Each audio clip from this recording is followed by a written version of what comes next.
Welcome to RKA Tech Talk, a training series where we walk through tips for servicing and maintaining your analytical and instrumentation equipment. These videos are not designed to replace the manufacturer manuals or procedures. They are to help support technicians and operators in the field by providing clear, step-by-step guidance for common maintenance and replacement procedures. Before performing any service work, always make sure all safety procedures required by your facility are followed. In this video, we'll be walking through the process of calibrating an ABB AO2040 series continuous gas analyzer. Specifically today, we are working with an AO2040 with a Reiestablishing module. Before beginning the procedure, gather the tools needed for the calibration. You will need a wrench for your tubing, calibration gas, zero gas, a regulator, and tubing. When you're selecting your calibration gas, based on our experience in the field, you'll want to order a gas that is 90% of the measurement range. The analyzer I'm working with today has a range of 0 to 100% methane, so I will be using 90% methane as my calibration gas, and I will be using zero grade nitrogen as my zero gas. Normally you would see this analyzer mounted to a panel. Currently that is not for demonstration purposes and is mounted a little odd on this table, but that is specifically so that you can see all the parts of the analyzer during the calibration. I will be moving around the analyzer. To perform the calibration in the field, it is in front of you and much easier to do.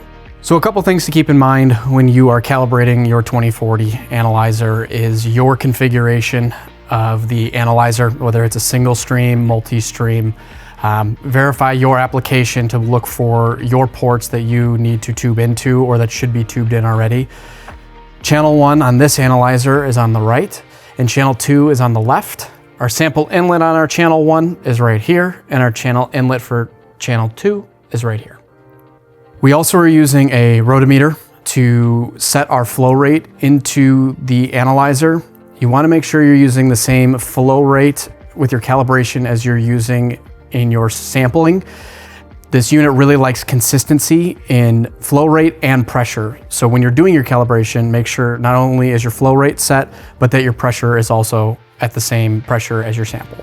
Okay, first step before we begin the calibration, we want to make sure to shut off our sample gas. Once that has been shut off, we can go ahead and connect our regulator and our tubing to our sample port. You may not have a sample port, you may just have to disconnect somewhere and connect your tubing into the sample line.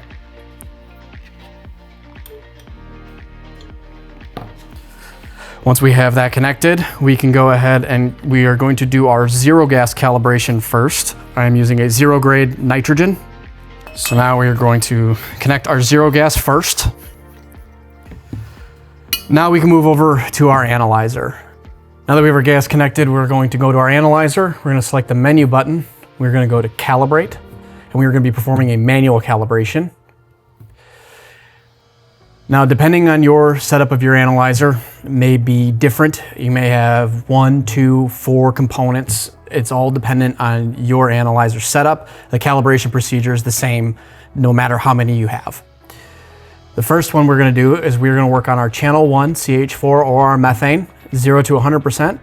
So we're going to hit enter. And the first thing we're going to do is our zero gas calibration. So we can go ahead and hit enter. And you want to make sure that when you're entering the test gas concentration that this percent volume is based off of your span gas or your actual sample. So even though your bottle may say 99.99% nitrogen or something else, our sample gas is methane. So we have 0 methane in our span gas, so we want to make sure to enter 0% volume. Once you have that confirmed, we can go ahead and hit enter. Now we can establish our gas to the analyzer, setting the regulator to 8, and setting our rotometer to around 1,000 cc's a minute. Once you have your zero gas flowing, you want to wait until you get a stabilized reading. There's no set amount of time. This should take anywhere from 30 seconds to a minute, but once you get a stable reading, you can go ahead and hit enter. Your calibration will run and you will pop to the next screen and you will should get a 0 reading. If you don't, you can hit repeat and do it again. If you get a warning, reach out to your analyzer distributor as you may have an issue. Once we've confirmed the calibration, we're going to go ahead and hit enter. it will save the calibration factors, and it will take you back to this screen. So now that we have our zero gas calibration done, we can move over to our span gas. So we need to swap our bottles. Close the valve.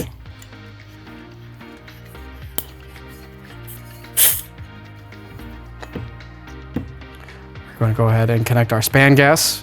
Again, making sure that span gas matches the component and range that we are calibrating. Once we have our span gas connected, we can go into the span calibration. We're going to go into our channel 1 CH4 again. We're going to go ahead and hit enter. But now we're going to arrow down to the span gas, hit enter. This is just a screen letting you know that you need to have your span gas connected. We're going to hit enter. So once we have our test gas concentration in and it matches what's on the bottle, we can go ahead and establish the sample gas to the analyzer. Again, we're going to set our regulator to 8 pounds. And our flow rate to 10 on our rotometer. It is 1,000 cc's a minute. Once we've established that, we can hit enter. And as you can see, it already started reading the methane. But again, we're just gonna wait for this measurement to stabilize before we hit enter. Once it is stabilized, we can hit enter and it'll perform the calibration. To get a good reading, we can hit enter. And we can remove the gas. You can go down to your next channel or your next component and perform the same thing. You will follow a zero and span gas calibration. Now again, this is dependent on your analyzer. If it's 1 to 2 components per channel, or if it is just 1 component or 2 components on 2 separate channels. They will all be the same. You will all do zero gas and span gas. You will use your nitrogen as your zero and your span will match the component you are reading on that channel. So once you've done all your calibrations on channel 1, you can move down to your channel 2. On this configuration, again, channel 1 inlet is here, channel 2 inlet is here. And you will perform the exact same thing, your zero and your span on that other channel.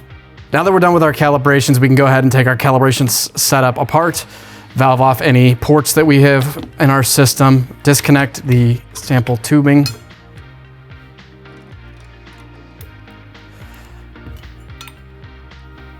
And now, once all of this has been complete, we can reestablish our sample gas flow, verifying our pressures going into the analyzer and our flow rate. Thank you for watching this episode of RKA Tech Talk. For additional support, troubleshooting resources, or other system training videos, please refer to the RKA training library at rkanet.com.